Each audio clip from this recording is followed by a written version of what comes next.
السلام علیکم سامعین، ڈاکٹر اسرار احمد کے مزید بیانات سننے کے لیے ہمارے چینل کو سبسکرائب کریں تاکہ ہر نئی آنے والی ویڈیو آپ تک بآسانی پہنچ سکے۔ ایسا نہ ہو کہ دوسری مرتبہ ناکام ہو کے بددل ہو جاؤ، تمہاری ہمتیں جواب دے جائیں۔ نہیں، پہلے سے تیار رہو کہ دوسری مرتبہ بھی ناکامی آئے تو آئے، لیکن جب تک کہ کامیابی حاصل نہیں ہوتی ہمیں یہ کام کیے جائیں۔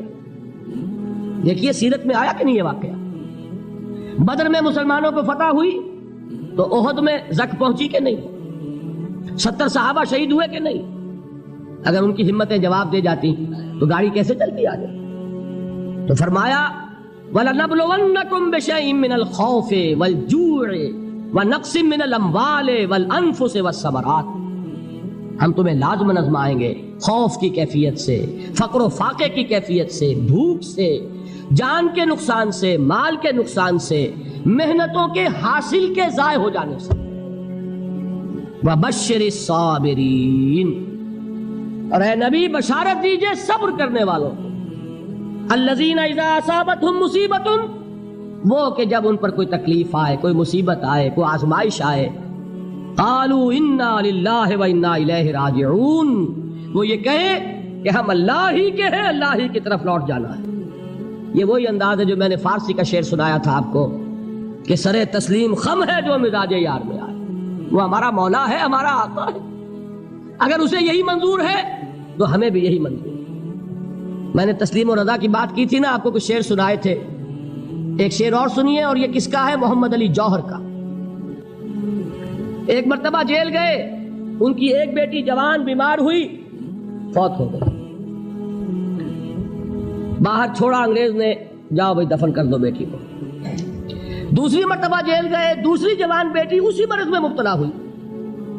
اب یہ جیل میں ہے، خبر پہنچی کہ دوسری بیٹی کے اوپر بھی اسی مرض کا حملہ ہوا ہے۔ ایک نظم لکھی ہے جس کا آخری شعر یہ ہے، تیری صحت ہمیں منظور ہے لیکن اس کو نہیں منظور تو پھر ہم کو بھی منظور نہیں۔ یہ ہے، جب تک یہ کیفیت نہ ہو اس میدان میں آدمی ثابت قدم نہیں رہ سکتا کہ میرے رب کو اگر یہ منظور ہے تو یہی مجھے منظور ہے، اور تیری صحت ہمیں چاہیے تو ضرور، لیکن ہمارے رب کو منظور نہیں تو ہمیں بھی منظور۔ راضی برضائے رب۔ وَبَشِّرِ الصَّابِرِينَ الَّذِينَ إِذَا أَصَابَتْهُمْ مُصِيبَةٌ قَالُوا إِنَّا لِلَّهِ وَإِنَّا إِلَيْهِ رَاجِعُونَ، نہ شود نصیب دشمن کے شود ہلاک تیغت، سر دوستہ سلامت کے تو خنجر آزمائے۔ اولئک علیہم صلوات من ربہم ورحمہ، یہی ہے وہ لوگ جن پر ان کے رب کی طرف سے عنایتیں ہیں اور رحمتیں ہیں۔ وَأُولَٰئِكَ هُمُ الْمُهْتَدُونَ، اور یہی ہے وہ لوگ جو کامیاب ہونے والے ہیں، ہدایت پانے والے، ہدایت یافتہ۔ اسی سورہ بقرہ میں ذرا آگے چل کر، یہ تو ہے 20واں رکوع، 19واں رکوع، 21ویں رکوع کی پہلی آیت ہے، لَيْسَ الْبِرَّ أَن تُوَلُّوا وُجُوهَكُمْ قِبَلَ الْمَشْرِقِ وَالْمَغْرِبِ وَلَٰكِنَّ الْبِرَّ مَنْ آمَنَ بِاللَّهِ وَالْيَوْمِ الْآخِرِ وَالْمَلَائِكَةِ وَالْكِتَابِ وَالنَّبِيِّينَ وَآتَى الْمَالَ عَلَىٰ حُبِّهِ ذَوِي الْقُرْبَىٰ وَالْيَتَامَىٰ وَالْمَسَاكِينَ وَابْنَ السَّبِيلِ وَالسَّائِلِينَ وَفِي الرِّقَابِ وَأَقَامَ الصَّلَاةَ وَآتَى الزَّكَاةَ وَالْمُوفُونَ بِعَهْدِهِمْ إِذَا عَاهَدُوا وَالصَّابِرِينَ فِي الْبَأْسَاءِ وَالضَّرَّاءِ وَحِينَ الْبَأْسِ۔ اب یہ آیت جو ہے سورۃ العصر میں جو مضامین آئے تھے سارے اس میں موجود ہیں۔ وہاں ایمان کا لفظ آیا، یہاں 5 ایمانیات کی تفصیل آ گئی، اعمال کی تفصیل آئی، اور آخری بات وہاں کیا ہے؟ وَتَوَاصَوْا بِالصَّبْرِ، اور یہاں کیا ہے؟ وَالصَّابِرِينَ فِي الْبَأْسَاءِ وَالضَّرَّاءِ وَحِينَ الْبَأْسِ، اور صبر کرنے والے، اصل نیکی ان کی ہے جو صبر کریں، کس میں؟ جنگ کے وقت، ذرائے، باسائے، باسا کہتے ہیں فقر اور فاقہ، واحد آئے گا باس تو اس کے معنی جنگ، اور باسا جمع میں آئے گا تو فاقہ، فقر، بھوک، اور ذرائے جسمانی تکلیف، ضرر، جسمانی تکلیفوں میں صبر کرنے والے، فقر اور فاقے میں صبر کرنے والے، اور جنگ کے وقت صبر کرنے والے۔ اولئک الذین صدقوا واولئک هم المتقون، یہ ہے وہ لوگ جو صبر کرنے والے ہیں، یہ ہے جو سچے ہیں، جو اپنے دعوے میں نیکی کے اور ایمان کے صادق ہیں، اور یہی وہ لوگ ہیں جو متقی۔ اگلی صورت ہے سورہ آل عمران، اس میں 2 لفظ آئے ہیں، آخری آیت، یا ایھا الذین آمنوا اصبروا وصابروا ورابطوا واتقوا اللہ لعلکم تفلحون. دیکھیے یہاں صبر اور صابر جو تعلق جوہد اور جہاد کا ہے وہی ہے صبر اور مصابرت. صبر ایک طرفہ عمل ہے، آپ جھیل رہے ہیں، برداشت کر رہے ہیں. صبر علی المعصیہ، صبر علی الطاعہ، صبر علی الابتلاء، یہ سب کیا ہے؟ صبر. اور مصابرت کیا ہے؟ صبر کا صبر سے مقابلہ. یہ سورہ آل عمران اب وقت نہیں ہے، میں آپ کو سناتا اللہ تعالیٰ نے کیسے کیسے مسلمانوں سے کہا. مسلمانوں تمہیں زک پہنچی ہے تو انہیں بھی تو پہنچی تھی. ان کے 70 نہیں مارے گئے تھے بدر میں؟ ان کے حوصلے جو ہیں وہ تو پست نہیں ہوئے، وہ اگلے سال آ گئے تم پر چڑھائی کر کے. تم کیوں اتنا برا مان رہے ہو؟